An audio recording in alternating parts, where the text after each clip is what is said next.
வணக்கம்.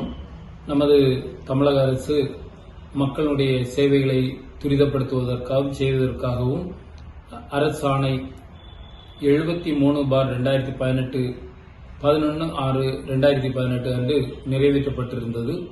இந்த அரசாணையானது ஏற்கனவே இருந்த 114/2006 அரசாணையினுடைய மறு திருத்தத்தினுடைய அரசாணை.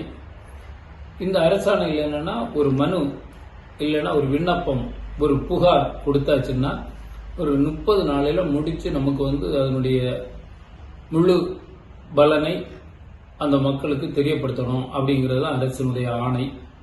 இந்த ஆணையை முறையாக எந்த அரசு அதிகாரிகளும் கடைபிடிப்பதில்லை.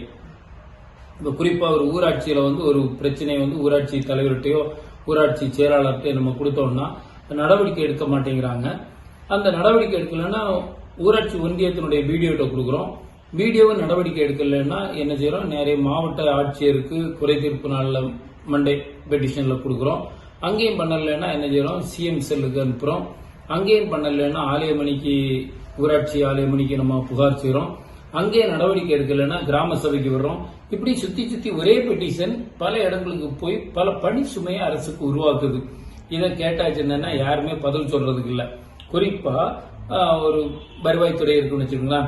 வருவாய்த்துறை சம்பந்தப்பட்ட கம்ப்ளைண்ட் மேல போயிட்டாக்க இந்த வில்லேஜ் ஆபீசர் என்ன சொல்றாரு, என்னைக்கா இருந்தாலும் எங்கிட்ட தான் வருவீங்க, இல்ல தாசில்தார் என்ன சொல்றாரு, என்னைக்கு எங்க போனாலும் நீங்க எங்கிட்ட தான் வந்தாகணும் அப்படின்னு சொல்லும் போது மக்களை திருட்டன் பண்ற மாதிரி இருக்குது. எந்த மனு போனாலுமே அதை கீழே தான் கொண்டு வர்றாங்க. சட்டப்படி இந்த மனுக்களை மாவட்ட அளவில் ஒரு நிர்வாகம் அதை சரியாக கண்காணிச்சு இவங்க ஏன் செய்யல, இந்த பெட்டிஷன் கொடுத்து எத்தனை நாள்ல பண்ணல, இவங்க மேல ஏன் நடவடிக்கை எடுக்க கூடாதுங்கிற ஒரு சூழ்நிலை அது ஒரு பணியை முறைப்படுத்தி நியாயப்படுத்தி மக்களுக்கு தேவைகளை ஒன்றுக்கு மேற்பட்ட புகார்கள் வராதபடி, ஒரே பிரச்சனைக்கு ஒன்றுக்கு மேற்பட்ட புகார்கள் வராதபடிக்கு தடை செய்யணும்னா 73/2018 ஜிஓய முறைப்படுத்தணும். 30 நாள்ல பதில் கொடுக்கணும். கொடுக்கலன்னா சம்பந்தப்பட்ட அதிகாரிகள் மேல நடவடிக்கை எடுக்கணும்.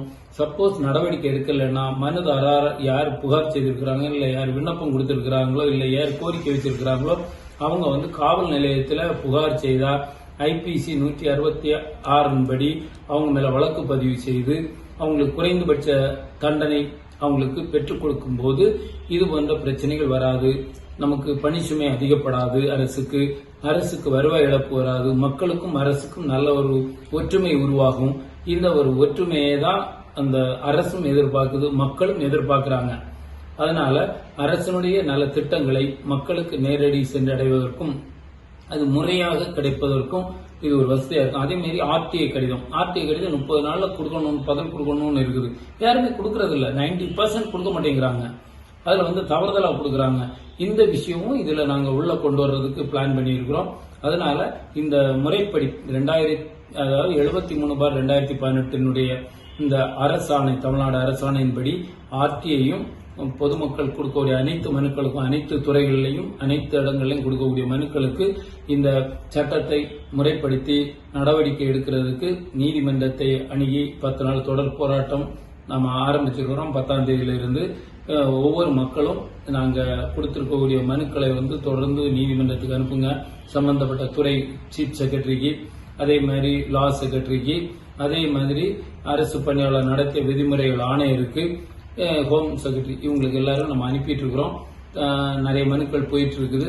நீங்களும் உங்களுடைய ஆர்வத்தை மின்னஞ்சல் மூலமாகவோ இல்ல தபால் மூலமாகவோ இந்த சட்டத்தை நடைமுறைப்படுத்தி அவங்களுக்கு உரிய தவறு செய்கிற அதிகாரிகளுக்கு ஒரு தண்டனை கொடுக்கணுங்கிற ஒரு சூழ்நிலையை உருவாக்கணும்னு கேட்டு தமிழக மக்கள் அனைவரையும் மீண்டும் ஒரு முறை மனுக்களை அனுப்பி நம்ம அரசினுடைய உரிமையை பெற்றுக்கொள்ள வேண்டும் என்று கேட்டு வாய்ப்புக்கு நன்றி கூறி விடைபெறுகிறேன். நன்றி, வணக்கம்.